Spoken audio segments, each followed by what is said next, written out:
You are listening to the Scars and Guitars podcast. My name is Andrew Mackay-Smith, and this is my conversation with Jeremy Spencer.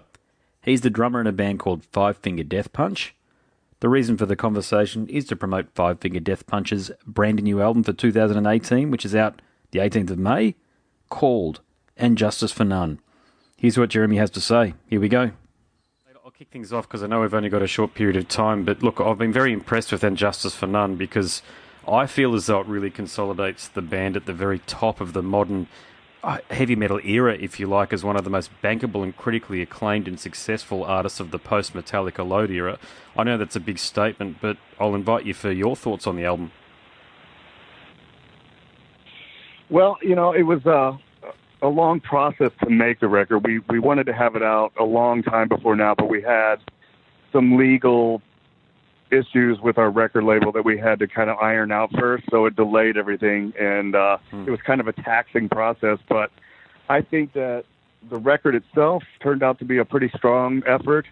I'm happy with, you know, the way it turned out. Obviously, there's snapshots in time. You put your heart and soul into everything you do at that given time and hope that it works out. And you can't control if people buy it or if they're going to like it. You just have to like it as an artist. And we feel that we've achieved what we were trying to achieve, and it would be great if people, you know, dig the record. That would be awesome. But like I said, you can't control it, but we hope for the best. But I am definitely proud of the record, and I can't wait for it to finally come out. Yeah, no, true that. I think there's a lot of fans here in Australia, particularly, that are waiting for it. But the question I need to ask too, I know the last few years have been very challenging for the band, as you alluded to a moment ago. So how did you go about regrouping? I know that I think the album, if I'm not mistaken, was actually written a few years back, but how did you go about regrouping so that you could prepare for the inevitable tours and the promos and the press and all that stuff that you're doing right now? Well, we had finished the record in, let's see, when was it? I think it was December of 16. Now, we turned it in like the last day of December. And then we were in a lawsuit, so that delayed everything. And then we ended up, as part of the lawsuit, recording a few more songs for it and pulling a couple songs and putting them on the greatest hits and shuffling things around. So it was quite a deal. But by the time it was finished, some of the things were new on there as opposed to the things that we turned in at the end of the previous year. So it was kind of fresh again for a second, cool. Which was nice because we had been living with that record for so long. But so now it's launching the campaign. We're back on course and everything's normal. So it's like nothing ever happened, even though a year went by and it was supposed to be out. But we're excited to get going. You know, it's just that we're in the early stages. Okay. I had a good chat to Mark Torian from the Bullet Boys a couple of weeks back, and we actually had quite a bit of a chat about the success of Five Finger Death Punch. So, of course, he's very happy for the band and for Jason in particular, but what it does allude to is that many of you in the band are rock and roll survivors who toiled for years in other projects before you achieved success. So, for you, mate, how integral do you think working with Blackie and the team at W.A.S.P was for your career? Well, it was my first real shot at something that I thought, you know, other than just trying to play in a band that you hope gets a record deal playing original tunes. I had done that so much and gotten so close and then not having a breakthrough that I was like, you know what? I'm just going to try the hired thing. And W.A.S.P was auditioning and I somehow landed that gig. And it was a great learning experience going through that. It was pretty intense, and I did learn some things. I met Daryl Roberts, who ended up being that I brought into Five Finger Death Punch. So that all worked out the way it was supposed to. It was really cool, you know. I mean, to rehearse with W.A.S.P and hear Blackie's voice blaring out of the monitors, that was kind of neat, you know. Yeah, cool. But, I mean, we've all been in so many bands trying for so long, you know, with no success. I mean, I'm happy for Mark and Bullet Boys still being around and doing great. I think they're a great hard rock band. I love Mark to death. I think I'm happy for their success. I like their new record. Yeah, cool. So I think he's a cool cat, man. But yeah, working with W.A.S.P was kind of cool. I definitely learned how to audition and what the pressure's like for something like that. But it was cool, man. It was a cool experience. And then when they decided to bring back their original drummer, I was at first disappointed, but then I was like, you know what? That's okay. I'm just going to keep plowing forward. And then Death Punch happened right after that, so it was obviously meant to be. But Yeah. I was grateful that I got a chance, even if it was for a couple of weeks, you know?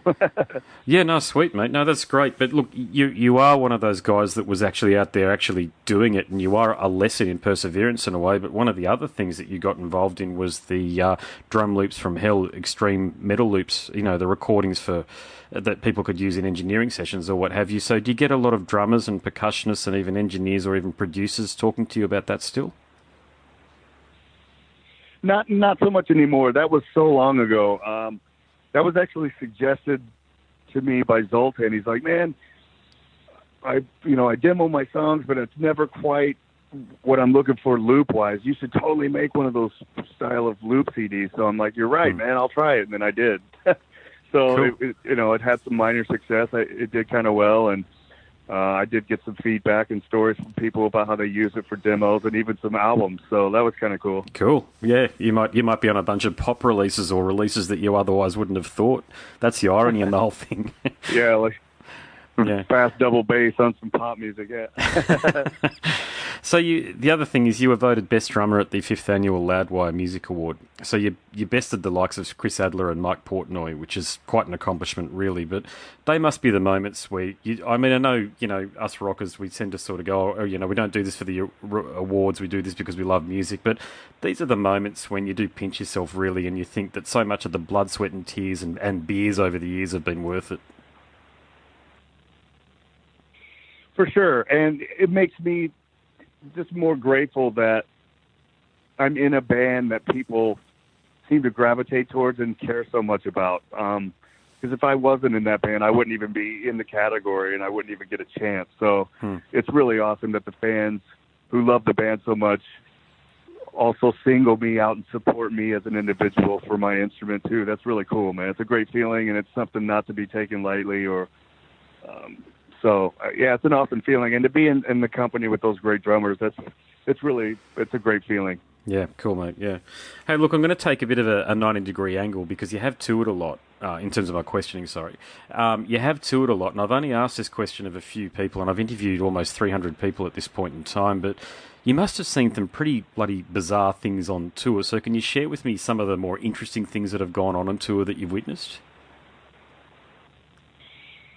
Let me think about that for a second.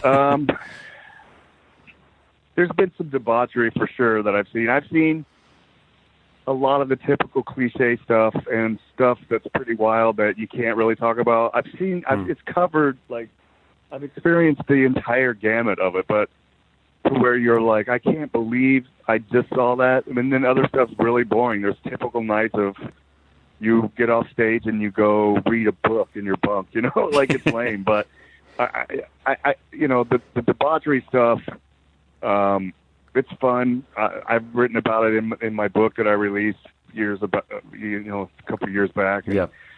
It was fun to go through some of that stuff, but it kind of turned into some dark times too. Yeah, you see a lot of different types of personalities, man, and a lot of different crazy places.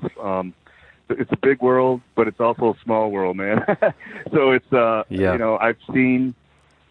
I've seen pretty much everything, man, but I wouldn't change any of it because it makes for great stories at some point, Yeah, I bet it does. Yeah, I mean, look, I'm 40 years of age these days. I had my 40th birthday a week or so back, and I just find even doing what I do, I can barely drink anymore. But for you guys, it must be a case of where you really have the time having a few drinks and just, being a regular person, because the grind of being on tour, going onto planes and the dehydration of the body and being in different time zones, so your whole your inner rhythm, if you like, your circadian rhythms start getting knocked about a little bit. So how do you have fun these days? Because I take it you're a very professional band and you've been doing this, as I say, a long time. But how do you sort of let your hair down, so to speak, and go, right, we're doing what we wanted to do when we were kids. We're touring the world. We're playing awesome rock and roll to appreciative fans. So we're going to bloody well enjoy it, and this is how we're going to enjoy it.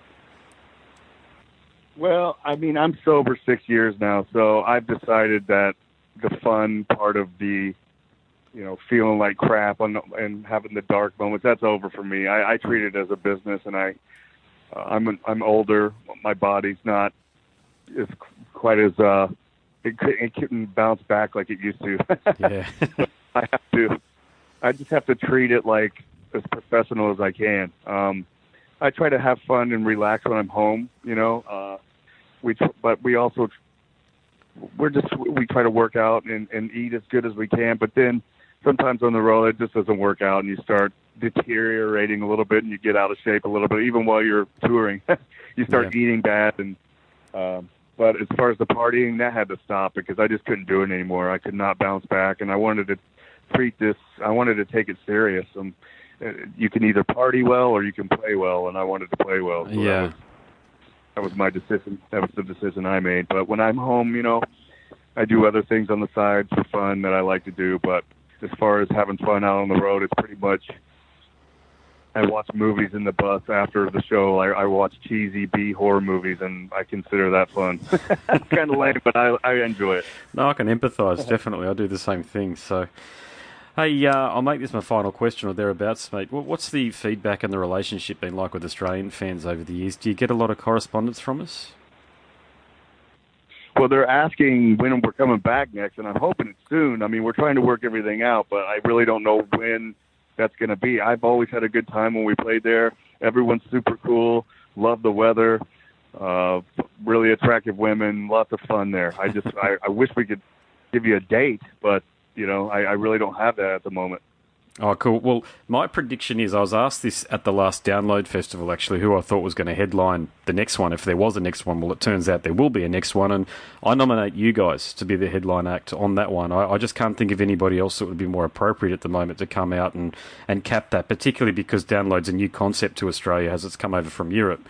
And we only had it in the one city this year, but it's going to two cities next year, that being Sydney being the additional city on top of Melbourne.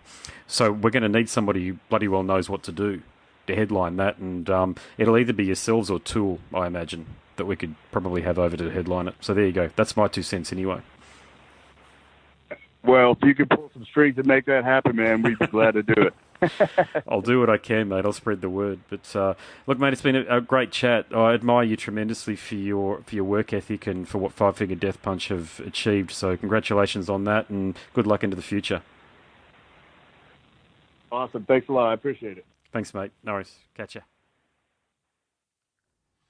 My name's Andrew Mackay-Smith, and you are listening to the Scars and Guitars podcast. That was my conversation with the drummer from Five Finger Death Punch. His name, Jeremy Spencer. Thank you so much for listening.